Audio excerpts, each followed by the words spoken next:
I'm Mike Murdock from Otherworld Interactive, and we're making a game called Nimbus Knights. Okay, what were your goals heading into the game? Well, when we got our hands on the touch controllers, we wanted to use that physicality that's inherent in hand-tracked controls and really make a responsive world that you get to reach into and play with. And so we made this real-time strategy game set on islands floating in the skies, and it's you versus the skeleton army. What did virtual reality open up creatively?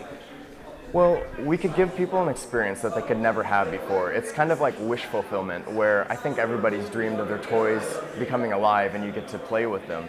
And so we wrote a lot of physics code, a lot of AI that allows you to have that experience where you can reach into this world and really play with the toys.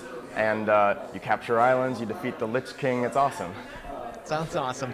How did you take advantage of VR in the gameplay experience? Well, something that's really great about VR is the ability to be in this 3D world that is completely immersive. And so what we did is we said, look, your personal space is something that no other medium can touch. You're watching a film that's on a huge screen, but we can really bring the action right into your personal space. And so we have these floating islands all within arm's reach, and it's all there. So you can just reach out and poke a guy with your finger or anything like that. We give you a pokey stick. As soon as you hand it to somebody, everybody's like, I know what to do with this. You just poke the little dudes. And it's something that's so natural, like everybody's enjoyed it from little kids to grown adults. And it's just this inherent joy that you can't get out of anything else than VR. Excellent. Can you talk about the story and the setting for the game? We came up with the world and design of the game through a lot of iteration. One thing we really wanted to do is allow the action to happen right in front of you. And so we came up with these floating islands that we could place them anywhere. It didn't have to spatially make sense like we were constructing an actual building or a realistic space. And so that really allowed us the freedom to do what we want and to really go after that fun that was inherent in the gameplay. So we could place it over here, over there, and we could let you conquer islands by like flinging your guys across the map. But because of this medieval setting in the clouds, you know, a lot of the design fell into place once we arrived on that world. How do you feel you're pushing things forward with this title? Something that is only possible with the hand-tracked VR is being able to reach into this world. And we're able to remove a lot of the abstractions that games have used forever. Like, you're playing a first-person shooter, there's two sticks that you rotate and somehow you interact with this game, or a button you press to climb a ladder, things like that. So we tried to remove all these abstractions and just give you things that made sense immediately. You grab this platform, you can scoop up your guys and carry them across the map. And something that has allowed us to do is reach audiences that have never played a game before, and they immediately know how to interact with our game. How has your past experience building 3D worlds helped with the VR exploration?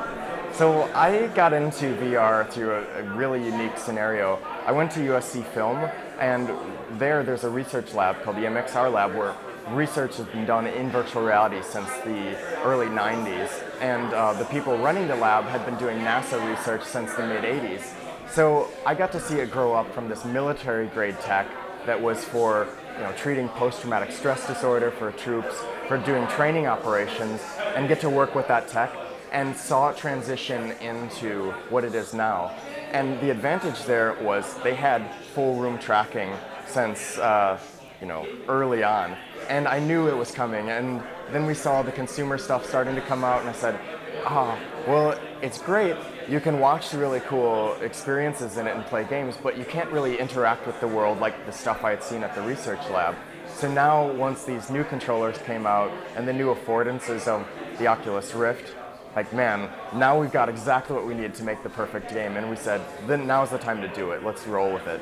Excellent. What excites you about the Oculus Touch as a developer?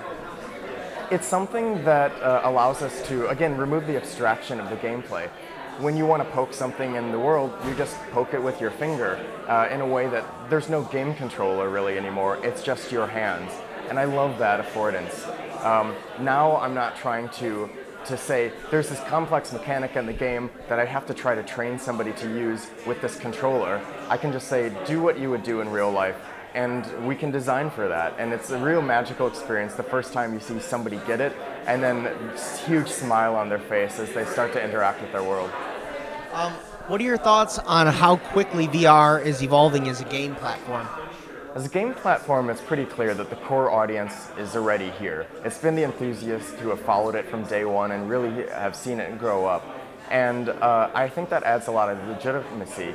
The evangelists are out there, they're telling everybody it's great, and that's one of the reasons why it's growing so fast now.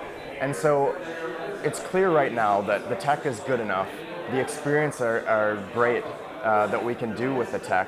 And so it's really about opening it up to everybody and wider audiences. And that's what's so great about these platforms with the new controllers is we can just get rid of all the things that are really hard about games and off-putting for people who have never played a game before and let them just jump in and experience the joy. Excellent. Where do you see VR 5 years from now? It's going to create ripples in so many industries beyond just gaming. We're seeing people doing stuff with music videos, with telepresence, with architecture where you can design a building from inside of it while you're still on the computer before somebody's spent money breaking ground, anything like that. So it's pretty clear that it's just going to explode into these enterprise industries. As far as gaming, I can't wait to see the next generation of games after this. Things are going to get so much fun as we figure out the native experiences that are only possible in VR. We're in this phase now where people are trying to recreate the games that they've been playing for a while, and we found it's better to just throw everything away and just invent from scratch.